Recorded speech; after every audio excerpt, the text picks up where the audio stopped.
Gucci, Gucci 2 times, say it 2 times. Gucci, Gucci 2 times, say it 2 times. Gucci, Gucci 2 times. What's in a name? Potentially a great deal. University of Toronto psychology professor Jordan Peterson has a fight on his hands after objecting to proposed legislation that he says would violate his freedom of speech by forcing him to address transgendered people using the pronouns of their choosing. Joining us now to better understand the issue and debate what's at stake. In Vancouver, British Columbia, Theron Meyer, transgender pundit and YouTuber. In the nation's capital, Kyle Kirkup, professor of law at the University of Ottawa. And here in studio, the aforementioned Jordan Peterson, professor of psychology, University of Toronto, Nicholas Matt, lecturer, transgender studies at U of T, and Mary Rogan, whose article entitled Growing Up Trans is featured in the October issue of the Walrus magazine. Good to have you three here and our two friends in Points Beyond. We appreciate everybody being on the program for what is, I think, one of the hottest topics in the country today, Professor Peterson, and it's all because of you. And I think before we go any further with our conversation here, I want to give people a sense of how hot this has got, starting on the downtown campus of the University of Toronto. Sheldon, if you would, roll it.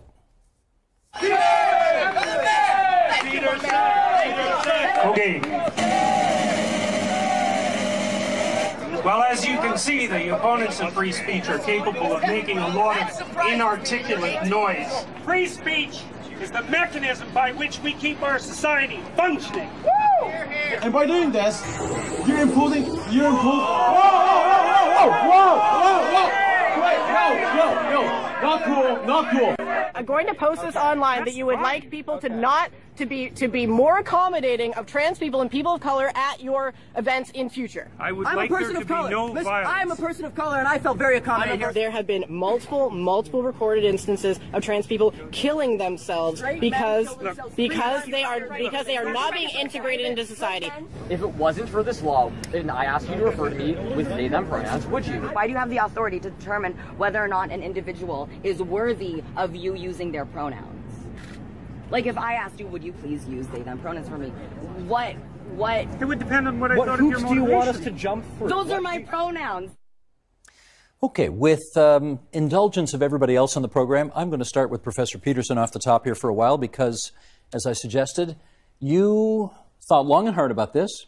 You posted a few things up to YouTube, asking us to lay the case out. What is it you find offensive about this legislation? Well, fundamentally, there were two things that really bothered me, although there have been other things I've thought about since. One was that I was being asked, as everyone is, to use a certain set of words that I think are the constructions of people who have a political ideology that I don't believe in and that I also regard as dangerous. What are those words? Those are the made-up words that people now describe as gender neutral.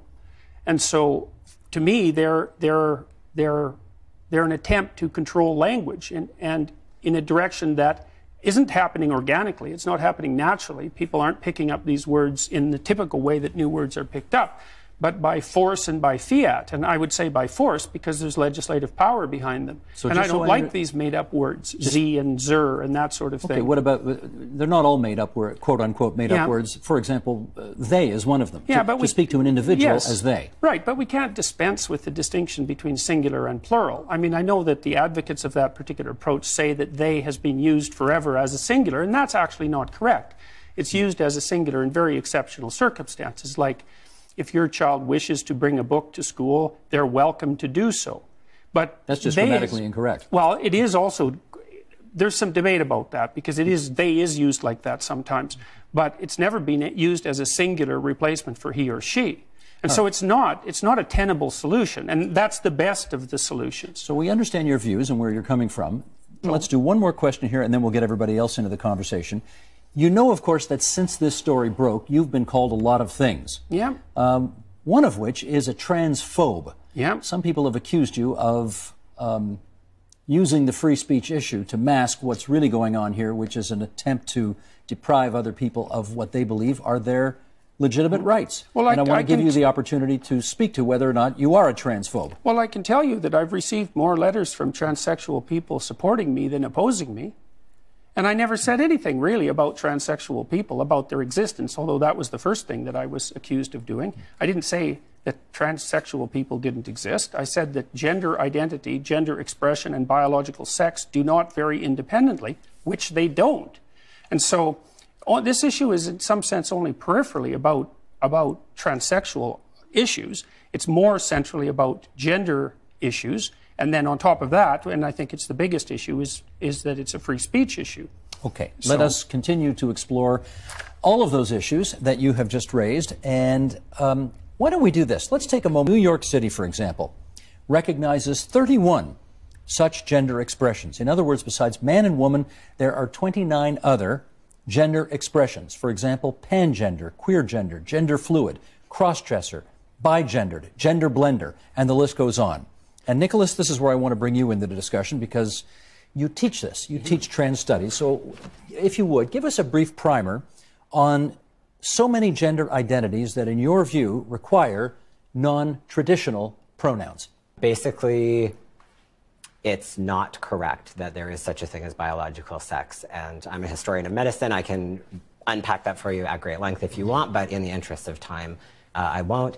So that's a very popular misconception. So essentially, when in my transgender studies classes, what we're doing is looking at actual research and identifying ways that current social issues related to trans people or things that are associated with trans, such as free speech arguments and claims, how that connects to the way that people are thinking, the way that research has been framed, the histories. Give us some of the other pronouns that one would hear, typically. I don't focus on pronouns because pronouns are actually part of a cisnormative culture. So what we do is learn about... I'm going to stop you right there. Yes, I was just about to explain. Good. So we don't start from a cisnormative perspective because that can't actually go very far. What does cisnormative mean? So I'm going to start us there. Cisnormative is basically the very popular idea and assumption that most people probably have, and definitely that our structures convey, that there is such a thing as male and female, that they connect to being a girl or a boy or a man or a woman.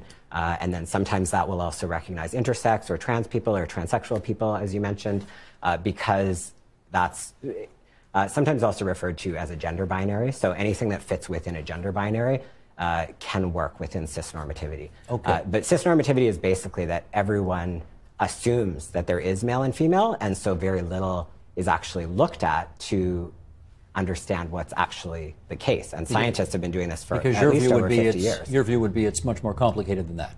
Right. It's not my view. I just know that for over 50 years, scientists have shown that that's not true, and yet our social systems haven't been able to find a way to address the level of complexity that people actually experience. Can I step in, Steve? Stand by for a second, because I want to let everybody else get in first, And then we'll get you in. you either. So. And that means, and people are always looking for new tools to operate in the world.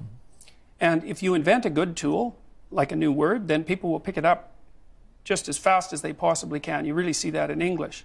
But the words that are being required now are not good tools, and that's why people aren't using them. And so instead what we have is the use of force, despite the fact that that's being denied. Although we've already established that, at least in the opinion of one of the people on this panel, I'm already guilty of a hate crime, which is what I said I was guilty of when I made that video. Steve, the issue with the law is quite straightforward. The government is requiring us to use certain language. That's not the same as not using certain language. And it's a line, and this is the fundamental issue. This is maybe the fundamental issue. That's a line we should not cross. We should not allow the government to decide which words we're allowed to use. It's a mistake. And it's a mistake that strikes right at the heart of free speech. And the thing about free speech is that it's not the right to criticize your leaders, which is what people usually characterize it as. Is freedom of speech is freedom to engage in the processes that we use to formulate the problems in our society, to generate solutions to them and reach a consensus. It's actually a mechanism. It's not just another value. And you should put constraints on free speech with the most extreme caution, because you interfere with people's ability to think and communicate. Let me get Theron to weigh in. Theron, you've been hearing the debate here in the studio. Why don't you weigh in and pick it up? Well, I guess I'm in the same boat as Dr. Peterson when it comes to being guilty of a hate crime. Or a hate speech infringement, because I mean, I draw the line somewhere. For example, I refuse to use pronouns like ze, them, zer. I don't have a problem using they, them, their pronouns, and that also happens just to be because of the circles in which I move. I happen to know people who use gender-neutral pronouns, so I've gotten used to it. But the vast majority of people are not going to come into contact with the incredibly small fraction of the population of gender non-binary people. And that's why this is never really going to pick up, in my opinion. You know, when it comes to Mrs. and Ms., at least half of the population is female. So there was some interaction with the term Mrs. versus Ms. And there were some interactions so people could pick it up. There just aren't enough gender non-binary. I use that in quotation marks because I hate that term, because it's a political term, not a gender identity or a term of identification. It's just a political term. But regardless, I don't think it's going to pick up. There's just not enough of these people to interact with. Do you agree that C16 ought to be able to prevent people from expressing negative opinions about transgender people? So first I want to clarify that Bill C-16 only applies to federally regulated entities. So for example, the University of Toronto is under provincial jurisdiction, so is therefore subject to the Ontario Human Rights Code. So I think that's an important point to note. I also want to note there's been a lot of talk about the hate crimes that seems to be like kind of an American import into our discussion. The only two changes that this Bill C-16 make are to make minor amendments to Section 318 and 718 of the Criminal Code. Right. I think we've set the table now. You want to get in on this now, I can tell. You've heard what the professor has to say. What's your response? Well, I don't understand what the claim that there's no such thing as biological sex means. And I certainly think it's, let's call it an error, to suggest that there's some sort of scientific consensus about that. I mean, there's biological differences between males and females in animals and human beings at every level of analysis. Okay, I'm jumping in here, because what about the notion he put forward at the end there, that if you do not refer to people with the pronoun that they prefer to be referred to, that is a form, according to the Human Rights Commission, of discrimination? It's not just a form of discrimination, it's a form of hate speech. That's why I made the video. I said that we were in danger of placing the refusal to use certain kinds of language into the same category as Holocaust denial, and suggested that maybe that wasn't such a good idea, especially since there's plenty of debate to be had about gender issues in our society, which I also think are also in danger of becoming illegal, and quite rapidly. So it isn't clear to me how long we'll be able to have the talk that we're having right now of advocating genocide. And we have a series of groups that are already identified in the code, and all this does is add gender identity and gender expression to the categories that are already identified. And so I think we really have to add some reasonableness to this discussion, actually clearly articulate what the provision does. Well, let me be a little clear about what some of the problems, what you might be asking for if you want to do this. For example, and Sheldon, bottom of page 3 here. Let's put this graphic up. Pronoun misuse may become actionable through the human rights tribunals and the courts. And the remedies? Monetary damages, non-financial remedies, for example, ceasing the discriminatory practice or reinstatement to the job, and public interest remedies, for example, changing hiring practices or developing non-discriminatory policies and procedures. Jail time is not one of them. Jordan, you're not going to go to jail if you keep this up. Do you find that reassuring? What if I don't pay the fine? Then what? Then what? And let's talk about the legalities for a minute. As you know, the University of Toronto sent me 2 warning letters, right? And the second one basically asked me to stop talking about this. Who sent the letters? The first, it's the administration, fundamentally, the higher-up people in the administration. The last one was the Dean of the Faculty of Arts and Science. But, you know, it's coming from the top end of the university. And the letters said, essentially, you must call people by the pronouns they want? The letters basically said that, and this is paraphrasing, obviously, that as I'm required to abide by the university policies and the Ontario Human Rights Code, and there's a strong implication in the letter by having this discussion that I wasn't doing so, and so they're asking me to stop. And I can tell you also why they're asking me to stop apart from that. The codes as written make the university just as liable for my speech as I am.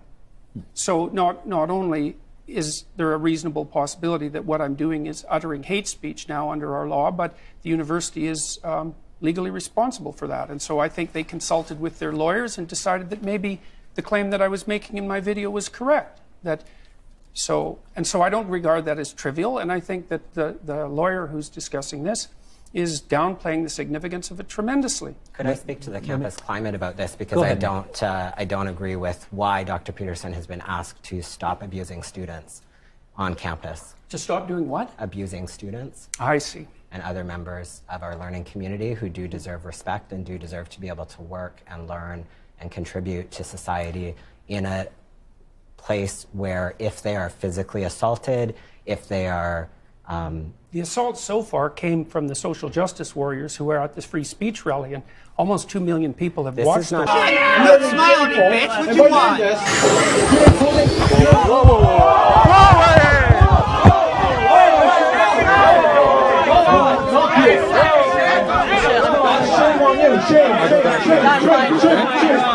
Yeah, so they did grab me and pull me in and try to punch me. They're the person right over there with the black lipstick. That's assault right there. Officer, I didn't see anything. I didn't see anything that happened. There's no reason to believe I didn't see anything. First of all, the other people there over there shouting and stuff. Yeah, nothing happened. I didn't see anything. Nothing happened. I didn't see anything.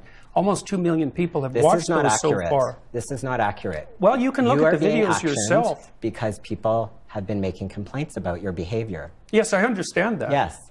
And so we're seeing a greater opportunity for social justice happening that many people won't understand. Nick, can I be clear on something? You've accused him of abusing students by not using the pronouns they want to be addressed by. That's how I see it, absolutely. That is tantamount to abuse in your view? Absolutely. Many global documents, many organizations. How about violence? Is it tantamount to violence? Yes, How about hate speech? Is it tantamount to hate speech? Yes, of course. It's hate speech to tell someone that you won't refer to them as in a way that they that recognizes their humanity and dignity. And are you prepared to suffer the consequences that society may deem you need to suffer because of your views? Yes, I'm prepared to do that. What does that entail? Are you open to learning? Well, hang on. That's not the question. Hang on, that wasn't the question. That's true. Well, so what am I willing to do? Well, I think that the Ontario Human Rights Tribunal is probably obligated by their own tangled web to bring me in front of it. If they find me, I won't pay it. If they put me in jail, I'll go on a hunger strike. I'm not doing this. And that's that. I'm not using the words that other people require me to use, especially if they're made up by radical left-wing ideologues. Now, if our society comes to some sort of consensus over the next while about how we'll solve the pronoun problem, let's call it, and that becomes part of popular parlance, and it seems to solve the problem properly without sacrificing the distinction between singular and plural, and without requiring me to memorize an impossible list of an indefinite number of pronouns, then I would be willing to reconsider my position. But I'm also partly opposed to this because it's been made mandatory and has the whole weight of the law behind it. It's like, this is a very bad idea. I believe this is a very bad idea. And I believe that the reason this has caused so much noise, tremendous amount of noise, tremendous amount of attention on YouTube, is because there are things that are at stake in this discussion, despite its surface nature, that strike at the very heart of our civilization. Theron Meyer, the trans pundit and YouTuber in Vancouver, Kyle Kirkup, the professor of law at University of Ottawa. We thank both of you for being outside our studio, but part of our broadcast tonight. Jordan Peterson at the U of T, Nick Matt from the U of T, Mary Rogan. You can read more about this in her piece, Growing Up Trans, in the October issue of Walrus Magazine, on better bookstore and corner store stands everywhere. Thanks so much, everybody.